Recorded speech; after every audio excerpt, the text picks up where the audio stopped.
Sir जी। RSS Gurukul academy पूरे जनपद के लिए रोशन आरएसएस गुरुकुल एकेडमी जो विद्यालय है पूरे जनपद में एक समय में अपना बहुत कम समय में अल्प समय में मतलब 5 वर्षों में एक अलग ही उदाहरण तौर किया है पूरे जनपद में। जी सर। विद्यालय अभी तो ऐसे तमाम विद्यालय हैं जो पूरे जनपद में लगातार 25 वर्षों से 50 वर्षों से चले आ रहे हैं, लेकिन जैसे आपने देखा कोरोना काल में जो 45 लाख से अधिक हमें जानकारी है कि फीस बच्चों का माफ किया गया। जी सर जी। एक तरीके से देखा जाए तो समाज हित और राष्ट्र हित और छात्र हित में ये बहुत बड़ा कदम था और ये मामूली विषय नहीं है, किसी भी विद्यालय के लिए एक गौरव का विषय है।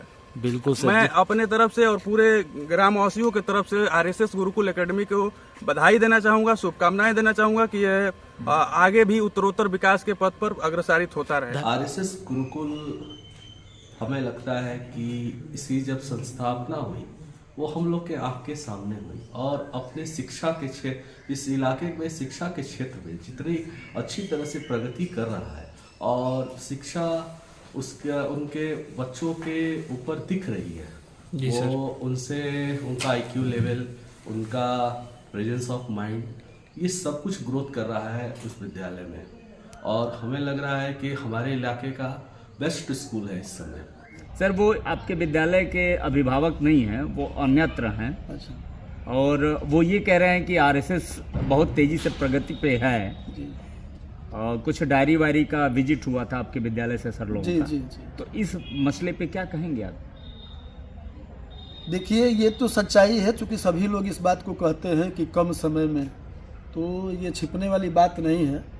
इस विद्यालय की स्थापना जो 2014-15 में स्टार्ट की गई थी, 2021 में सीबीएसई द्वारा एफिलेटेड विद्यालय हो गया, जो भी कम समय में हमने उस ऊंचाई को पाया और आज इतने कम समय में फिर एग्जाम सेंटर बन गया, तो कहीं ना कहीं कम समय में ये ऊंचाई पाना वही दिख रहा होगा जनता को, वही कह रहे हैं। सर कई ऐसे प्रबंधक हैं जो कहते हैं कि ये धकोसला है, ये हवाई है, ऐसा कुछ नहीं है। अपनी अपनी बातें लोग कहते रहेंगे, लेकिन जो जनता कह रही है, शायद आप कह ही रहे हैं कि वीडियो है, तो वो तो अभिभावक बता रहे होंगे और शायद मेरे अभिभावक हैं भी कि नहीं है, जनरल जनता है। हमको भी स्टाफ लोग बताए कि कई लोगों का हम लोगों ने बाइट लिया है, लेकिन अब क्या है कैसे है ये मुझे पता नहीं है, लेकिन उन ऐसे प्रबंधक लोगों का जवाब वही जनता दे रही है जो वीडियो आप लोगों ने देखा है। सर ये आपके जो अध्यापक गण हैं ये बहुत नेक कार्य किए हैं विजिट करके जी। हमेशा देखा जाता है कि कुछ न कुछ अलग अलग आपके विद्यालय के लोग करते रहते हैं, बच्चे करते रहते हैं, सहयोग सर लोगों का रहता है। आखिर ये कहाँ से आपके दिमाग में आता है कि हम और विद्यालयों से अलग करें और ये चर्चा का विषय बना रहता है? बड़ा अच्छा प्रश्न आपने किया। एक बार हम स्टाफ लोगों की मीटिंग हो रही थी और उसमें स्टाफ लोगों ने एक बात कहा था कि सर आप कल कोई कार्यक्रम कराना होता है और आज बताते हैं। तो मैंने यही जवाब दिया था कि मेरे पास भी कोई लिस्टिंग नहीं आती कि इस डेट पे ये काम है। उन लोगों ने ये भी कहा था कि सर कम समय में भी हम लोग ये काम करने के लिए तैयार इसलिए हो जाते हैं कि हम लोग मांगते हैं यदि इस वर्क को करने के लिए कि हमको बाइक चाहिए, इसमें बाइक जैसा एक मोटरसाइकिल का खर्च आएगा, तो आप कहते हैं कि कार का पैसा लगा दो। तो इसलिए हमारे स्टाफ भी बड़े एनर्जी के साथ उस कार्यक्रम को कराते हैं, क्योंकि मैं कभी हिचक नहीं करता हूँ। मुझे लगता है कि मेरे बच्चों के लिए यदि कुछ भी करना है तो वहाँ पैसा देखना नहीं है।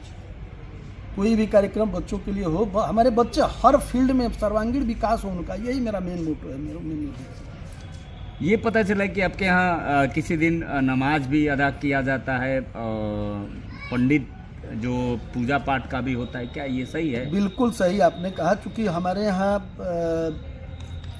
न हिंदू पढ़ते हैं न मुसलमान पढ़ते हैं, केवल एक इंसान पढ़ता है जी। इसी धर्म पे आरएसएस गुरुकुल चलता है और कई बार इस तरह का आया मुस्लिम फैकल्टी से भी कि सर आरएसएस गुरुकुल का आरएसएस का विद्यालय है, ऐसा कुछ भी नहीं है।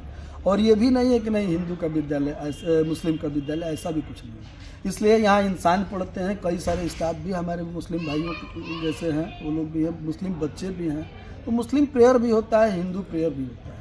मेरा ये मानना है कि 6 दिन में 5 दिन यदि मुस्लिम का बच्चा, मेरा स्टूडेंट यदि सरस्वती वंदना कर रहा है हाथ जोड़ करके, तो क्या एक दिन हम हिंदू के बच्चे मुस्लिम प्रेयर नहीं कर सकते? मैंने बोला आपसे, यहाँ ना हिंदू पढ़ते हैं, ना मुसलमान पढ़ते हैं, केवल इंसान के बच्चे पढ़ते हैं और इंसान। जी ये गणतंत्रता दिवस आ रही है 26 तारीख को जी, तो क्षेत्रवासियों को क्या संदेश देना चाहेंगे? मैं यही संदेश देना चाहूँगा, चूँकि काफ़ी पहले है ये, कि उसके लिए आपसे आप अपने छोटों को आशीर्वाद दूंगा, ढेर सारी शुभकामनाएं दूंगा, अपने बड़ों से आशीर्वाद लेने का प्रयास करूँगा।